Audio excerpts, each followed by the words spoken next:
طيب يا حبيبي، طالما انت فت لهذا الفيديو معناته انت عندك مشكلتين. اول مشكلة بدك اقوى حساسية لاجهزة ال40 و30 و60 فريم وال20 فريم كمان ماني نسيانكم نهائيا.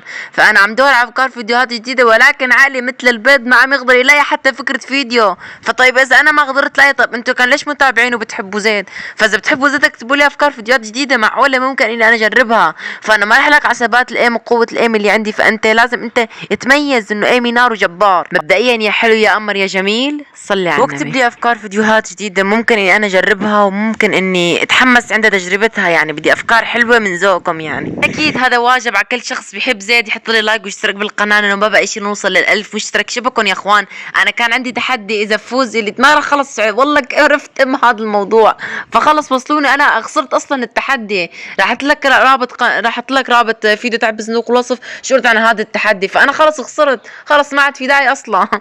فخلص خسرنا، فخلصنا نوصل ل1000 مشترك وخلص نحن خسرانين، يعني خسرنا التحدي هيك خسرانين. فخلص بعوض الله مو مشكلة.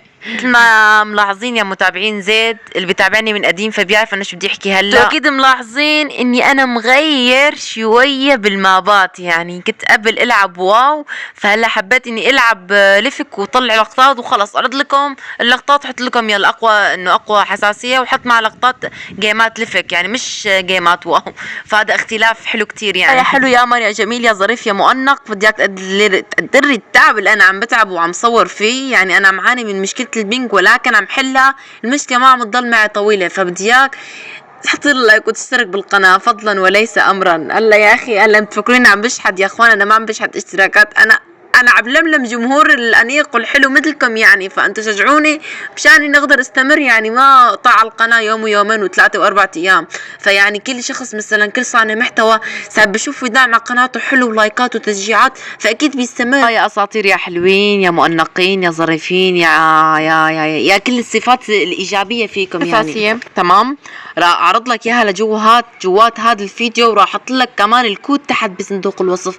انا يعني جايب لك يعني يعني شلون يلا انا ما بقدر اعملها، يعني كاني ضربت عصفورين بحجر واحد جبتها.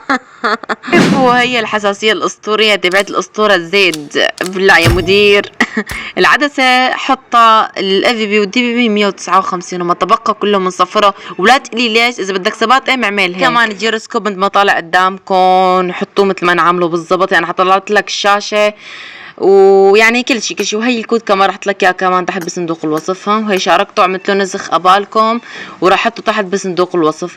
ولا تقلي يا زيد يعني الحساسيه بتصير ل20 او 30 فريم، فهي الحساسيه لجميع الاجهزه بس حصرا اذا انت بتلعب جيروسكوب. اما اذا ما بتلعب جيروسكوب فيا عمري راح عليك اقوى وافضل ايم. فالله يعينك لما تلعب جيروسكوب. عالم كثير بتنصدم بتقلي يا زيد ليش حاطط بس الاف بالعدسه؟ طبعا ليش حاطط الاف بي والدي بي بي بس هدول 159؟ نحن بنشوف عالم يوتيوبر عندهم ايم نار وحاطين المنظار 2 ومنظار 3 تحت الاف بي والدي بي بي بالعدسه، طبعا كلهم عليهم 50 و2.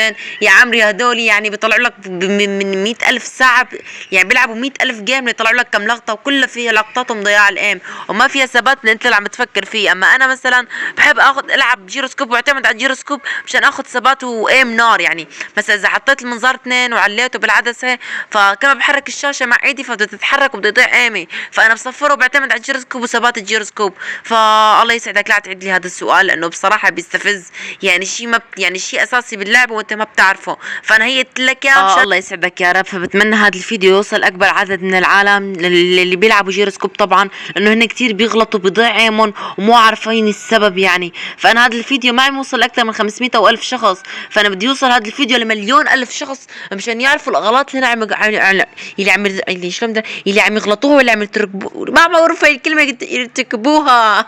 خلص تمام يرتكبوها، عرفتوا لا. فراح اختصر كل شيء انا حكيته بالضبط. انا حكيت بهذا الفيديو. شو تحكمت يا اخوان؟ حكيت بهذا الفيديو عن اكبر اغلاط ممكن ترتكبها انت مثلا كلاعب جيروسكوب بالعدسه، انك انت بتعليها الاف بي والدي بي بي 159 بالعدسه وما تبقى كله بدك تصفره للصفر. فانا حكيت معلومه كثير مهمه بخصوص لاعبين الجيروسكوب. طبعا في عالم بيضيع بالجيروسكوب بسبب لانه بيعلوا المنظار 2 ومنظار 3 مثل ما طلعتكم بالصوره انه صفروا كل شيء. انتوا دول بدل يصفرون بيعلون شويه، فهذا بيؤدي لضياع الايم. هيك لا تنسوا اللايك والاشتراك واحبكم والسلام عليكم ورحمه الله وبركاته.